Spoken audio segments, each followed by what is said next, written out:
Hey everyone, hope you're doing well today. Thanks for tuning into my video today. I'm keeping my voice down. It's pretty early in the morning. As you can tell, it's still dark outside. Um, and I was just reading my Bible here um, in Deuteronomy, still in the book of Deuteronomy, and I really enjoy my time there. So just wanted to talk about a few things that I think Deuteronomy is saying to us. Certainly, that God is speaking to my heart in the recent times that I've been reading, and not really sure where to start, but I guess I could start just in the part that I'm in. It's towards the end of Deuteronomy, just prior to the Song of Moses, which is Deuteronomy 32. Right before this, God basically he commissions Joshua, and he also tells Moses that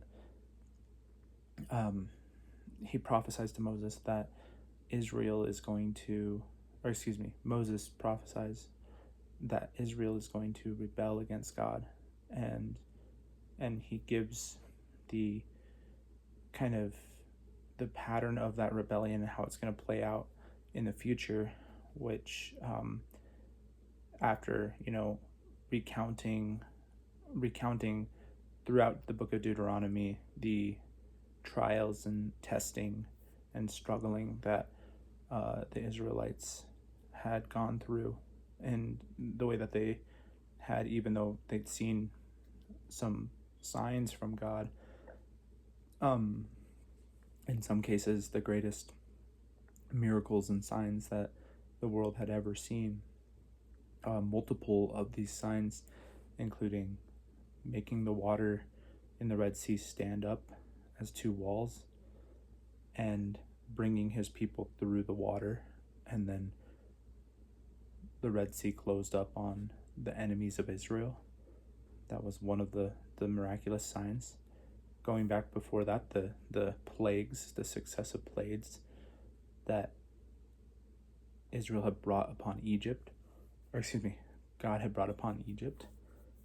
And then after that, after both of those things, he brought water out of the rock at the mountain of God, and it describes in one of the Psalms, I believe it's Psalm 78, kind of how these miracles were occurring, and each time the miracle happened, the people who witnessed it, they witnessed the power of God, but then they almost sought to keep that for themselves, or almost hold it against God in a way, and they would the rock of Horeb was actually called testing, and it was called Massa and Meribah. It was called two different things, and those two words, I can't remember which one means which, but one of them meant testing, and the other one meant quarreling.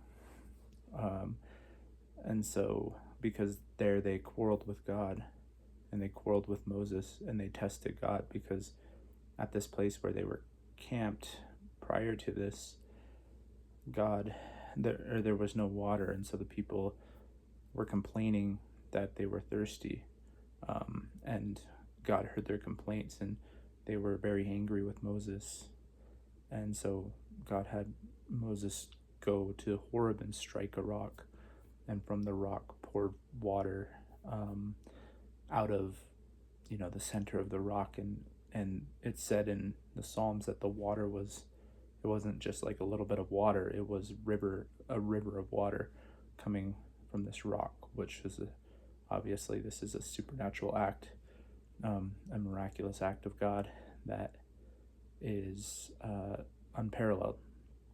But the rock itself, one of the names that Moses uses in the Song of Moses to describe God is the rock. And I think that is a clear reference to both, obviously, in a more abstract sense, that the stability of God, the unchanging nature of God, but also this specific event where the people were dying, literally dying of thirst, and God brought them water out of the rock, which was another sign that they had witnessed, which, looking back on, as a Christian, looking back over the whole story of Scripture, we see the end of the Scriptures. Jesus is named as the rock as well, and he was struck, one could say, when he was crucified, and from when he said, "My body was broken for you," and just like the rock at Horeb was broken and water poured forth from it, the body of Jesus was broken and blood and water poured out from him.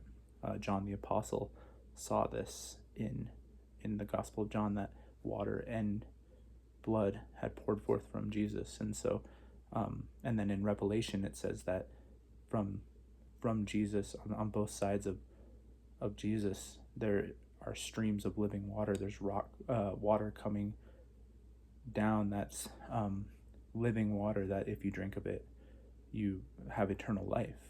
And so there's this spiritual, like, eternal reality that God is showing here in this one event that happened in the ancient times with Israel, where the rock was split, and this meant more than just giving them water right there. Of course, it shows that God is their provider. And then God also provides manna, and this is where it says, the way it describes it is that the heavens were opened up, and then this bread from heaven came there, and this bread was actually not, the Israelites didn't like this food. They became sick of it, and when they saw this provision that God had made, they continued to ask, well, can he do more? Can he provide meat for us as well? And so then God, it records this in the book of Numbers, and also in the same psalm I was referencing. I believe it's Psalm 78, but I can't remember. But he gives them quail and brings all these quail into their camp, and so much that they eat so much food and their stomachs are full, and then they end up overeating and dying because they eat so much food. And God becomes very furious with them because of this continual doubting and this continual testing of God. Like Jesus says, when he was in the wilderness for 40 days, echoing Israel's wilderness wandering for 40 years, and he's tempted to turn because he's hungry. He hasn't eaten. He was fasting during this time. The devil tempts him just like he tempted Israel, and he says, if you are the Son of God, command this stone to become bread. And Jesus says, no, you worship the Lord your God and serve him only. Actually, I was thinking of another point of that temptation, when he tells Jesus to jump off the temple and angels will catch him, basically. And Jesus says, no, I don't put your God to the test.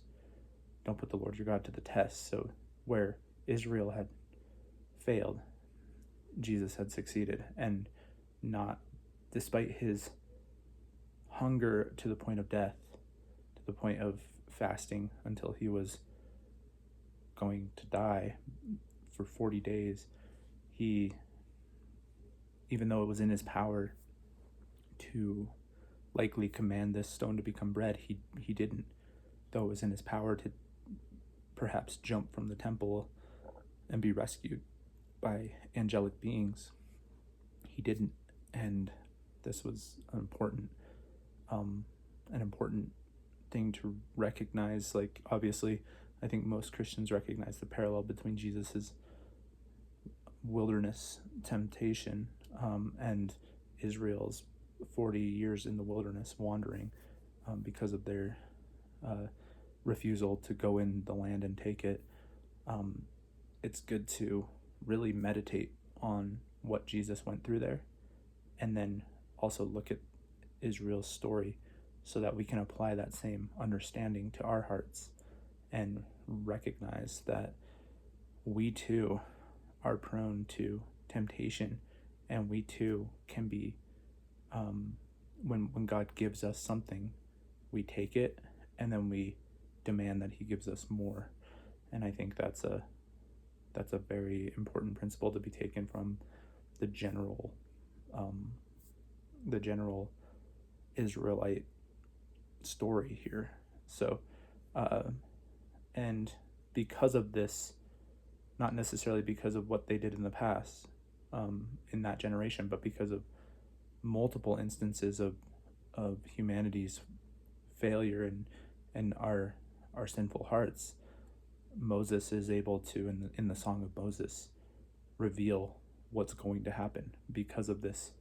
God's continuing faithfulness, his holy nature, and our struggle with sin, he's able to say, look, Israel, you are going to fail. And when this happens, God is going to take you out of this land that he's giving you.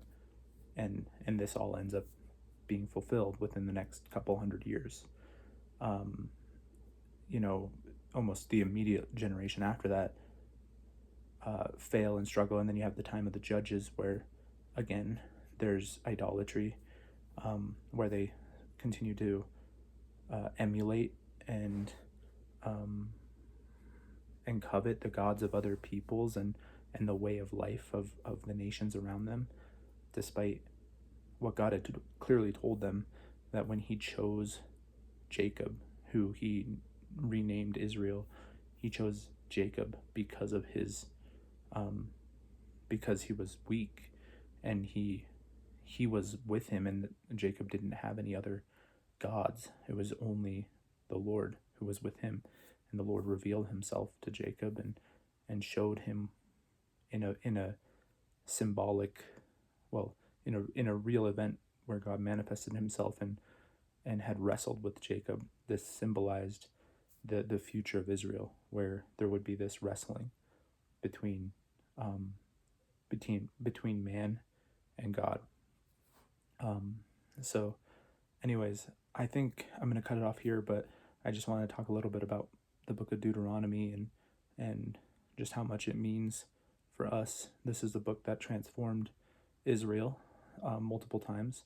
This was the book that God commanded to leave by the Ark of the Covenant and to be read every 7 years, so that Israel would not forget these things. This was the book. The book means an expansion of the law, or an expounding of the law. It literally meant the words. So these were the words of God. Again, man does not live on bread alone, but on every word that comes from the mouth of God. And so Deuteronomy, after Manasseh's reign in Israel, when Manasseh had done more evil than all the nations around him, he was succeeded by his son Ammon, and during this time the book of the law was lost. But after this time, Josiah found this book and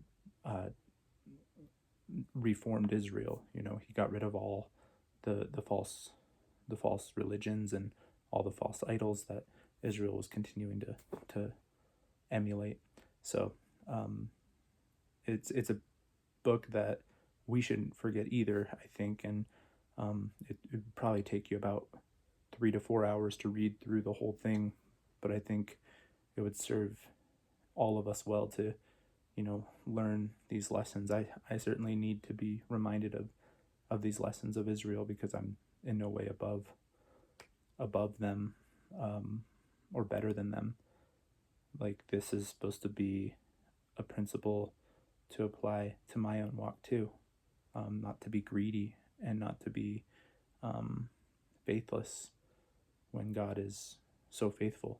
So anyways, thank you. Bye.